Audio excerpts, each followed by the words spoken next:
شیر اور خرگوش۔ ایک گھنے جنگل میں ایک شیر رہا کرتا تھا۔ وہ تمام جنگل کا بادشاہ تھا، لیکن وہ بادشاہ جیسے پیش نہیں آتا تھا۔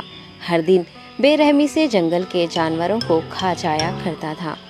شیر کے خوف سے جنگل کے جانور چھپ جایا کرتے تھے اور خود اپنی بھوک و پیاس کو مار کر سخت مشکلات سے دوچار ہونے لگے تھے۔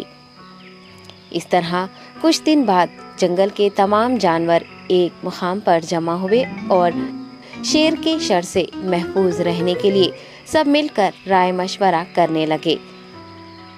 سب نے اپنی اپنی بات رکھی اور آخر میں ایک گیدڑ نے کہا، میرا خیال ہے کہ ہم روز شیر کے ہاتھوں مرنے کے بجائے ہم خود ایک ایک بار شیر کے پاس چلے جائیں۔ اس طرح روزانہ شیر کسی ایک کو کھا لے گا اور ہم سب اپنی اپنی باری سے چلے جائیں گے اور بلا خوف و ڈر سکون سے زندگی گزاریں گے۔ گیدڑ کے مشورے پہ تمام جانور رضامند ہو گئے۔ ایک بندر نے کہا، ٹھیک ہے، تمہاری بات بالکل درست ہے۔ موت کا خوف کرنے کے بجائے اپنی باری آنے تک ہم اطمینان و سکون کی زندگی گزار سکیں گے۔ جانوروں کی بات چیت مکمل ہونے کے بعد خود گیدڑ نے شیر کے پاس جا کر یہ ساری بات بتائی۔ گیدڑ کی باتیں سننے کے بعد شیر نے کہا، میں بادشاہ ہوں، اس لیے تم سب کی بات مان رہا ہوں، لیکن ایک بات غور سے سن لو۔ اگر کسی دن مجھے جانور ملنے میں تاخیر ہو جائے تو میں خاموش نہیں بیٹھوں گا اور دوبارہ تم سب پر حملہ کرنا شروع کروں گا۔ شیر نے بڑے غصے سے یہ سب کہا۔ شیر کی باتیں سن کر گیدڑ نے سر ہلاتے ہوئے حامی بھر دی اور وہاں سے چلا گیا۔ اس دن کے بعد ایک ایک جانور بلا ناغہ اپنی اپنی باری کے مطابق شیر کے پاس جانے لگے اور شیر سکون سے اپنے پاس آنے والے جانوروں کو مار کر اپنی بھوک مٹانے لگا۔ یہ معاملہ ایسے ہی چل رہا تھا اور ایک دن شیر کے پاس جانے کی باری ایک خرگوش کی آئی۔ وہ خرگوش بہت ہی ہوشیار تھا۔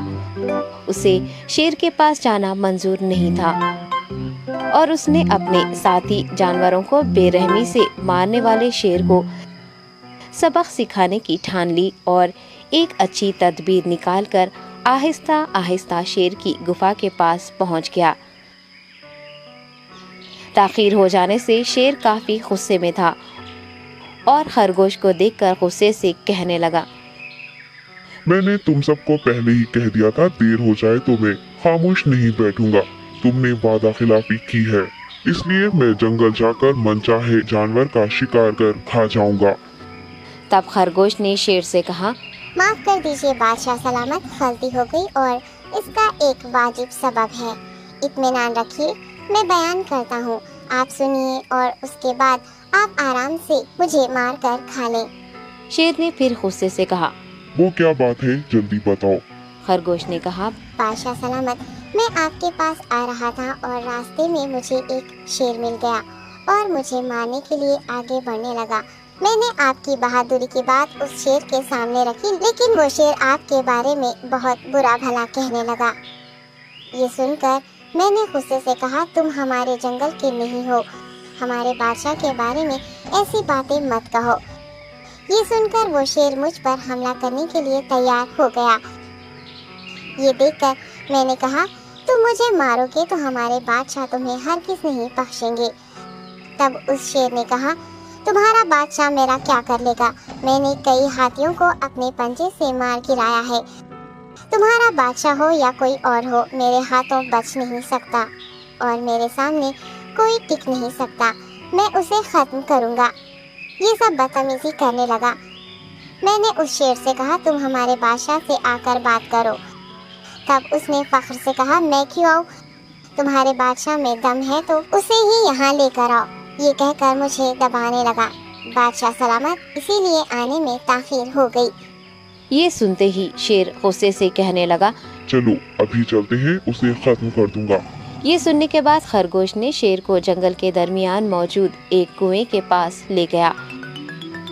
خرگوش نے کہا، بادشاہ اس کے اندر دیکھیے، وہ وہاں آپ کا بے صبری سے انتظار کر رہا ہے، آپ اسے اچھا سبق سکھائیے۔ شیر غصے سے فوراً کنویں میں جھانکنے لگا اور زور سے دہاڑنے لگا۔ تب دوسری جانب سے بھی دوسرا شیر دہاڑتا ہوا محسوس ہونے